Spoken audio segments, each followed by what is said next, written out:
राधे राधे। आज हम बात करेंगे योग के अंदर।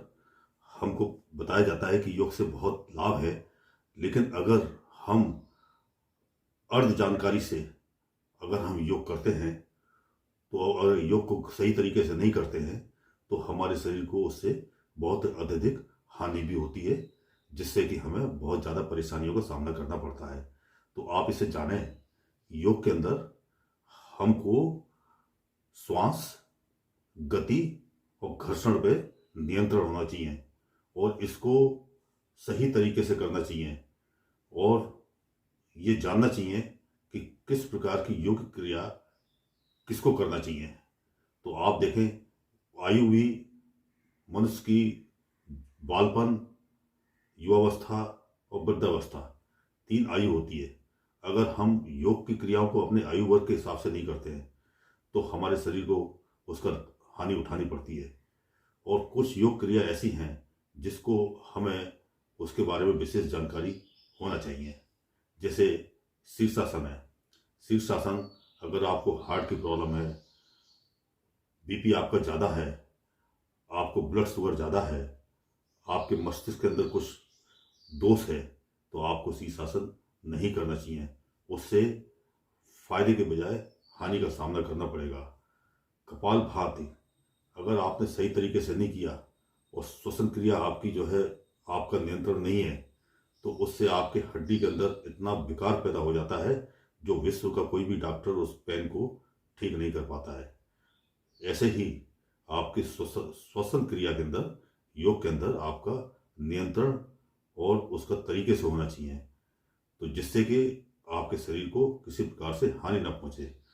योग के बाद, योग के अंदर जब आप इसके प्रकार हैं यम, नियम, आसन, प्राणायाम, प्रत्याहार, धारणा, ध्यान, समाधि, तो आप बिना अभ्यास के आप बहुत आगे निकल जाते हैं और आप ध्यान के अंदर जब 7 चक्रों पे सीधा बिना किसी अभ्यास के आप क्रियाएं करने लगते हैं तो आपके अंदर जो ऊर्जा है वो अनियंत्रित होकर ब्रेन को पागलपन की स्थिति में पहुंचा देती है।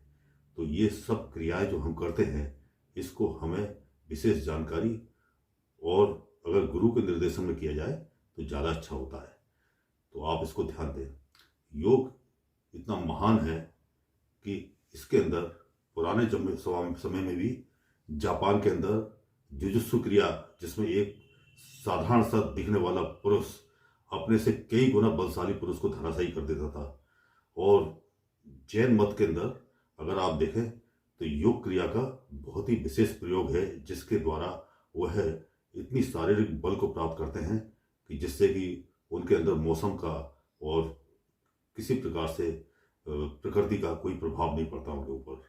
और इसी क्रिया को, जैन क्रिया को, बौद्ध मत ने भी अपनाकर योग के अंदर अपने आप को पारंगत किया था। तो हमारा ये वेदों के द्वारा निकली योग क्रिया जो पतंजलि के द्वारा आगे प्रकाशित हुई, जिसके अंदर 60,000 श्लोक थे, अब 10-12 हजार ही रह गए हैं, काफ़ी नष्ट हो गया ये। तो उस पतंजलि योग के द्वारा, जिसमें जैन मत ने, बौद्ध मत ने अपनाया उसको आगे, तो उस वेदों की महान ज्ञान को आप सही तरीके से गुरु के निर्देशन में करें और आपकी जो श्वास क्रिया है, उसकी गति है, उसकी घर्षण है, उस पर आपका नियंत्रण होना चाहिए। तो ये कपालभाति, लोम विलोम, भ्रामरी, ये जो शारीरिक प्राणायाम जो आप करते हैं तो हमारा देखें, आपकी चेतना जो होती है, चेतना के अंदर आपके शरीर में 3 तरह की चेतनाएं रहती हैं।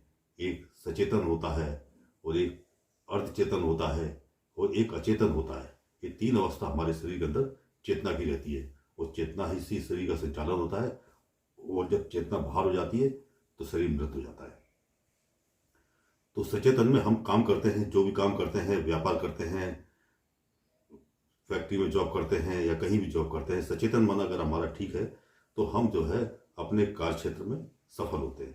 अर्धचेतन मन हमारा जो शारीरिक क्रियाएं होती हैं उसको संचालन करती है और अचेतन मन जो होता है वो हमारी विचार शक्ति से नियंत्रण होता है विचार शक्ति जो हमारे अंदर जो चलती है बचपन से लेकर आगे तक, और पूर्व जन्मों से जो अचेतन मन के अंदर छिपा रहता है, तो वो अचेतन मन एक ऐसा स्टोर होता है जहाँ से जैसा वातावरण हमको मिलता है, वो अचेतन मन के अंदर छिपी हुई हमारे जो कर्म हैं वो जागृत हो जाते हैं, हमारी शक्तियाँ जागृत हो जाती हैं। जैसे आप देखें कि हनुमान जी को बल के बारे में जब ज्ञान कराया गया तो उनके अचेतन मन में छिपा हुआ जो उनका बल था वो सामने आ गया, उन्होंने जो है लंका के अंदर प्रवेश किया, समुद्र को लांगा। तो ये अचेतन मन के अंदर छिपी शक्तियाँ वो समझे, और ये योग के द्वारा ही आपके सामने ये प्रकट होती है। तो आप योग को अपनाएं लाइफ में, लेकिन सही तरीके से, सही नीति से, सही क्रिया से, और गुरु के निर्देशन में आप इसको करें, और अपने कुछ अर्ध जानकारी से अपने को हानि न पहुंचाए। धन्यवाद।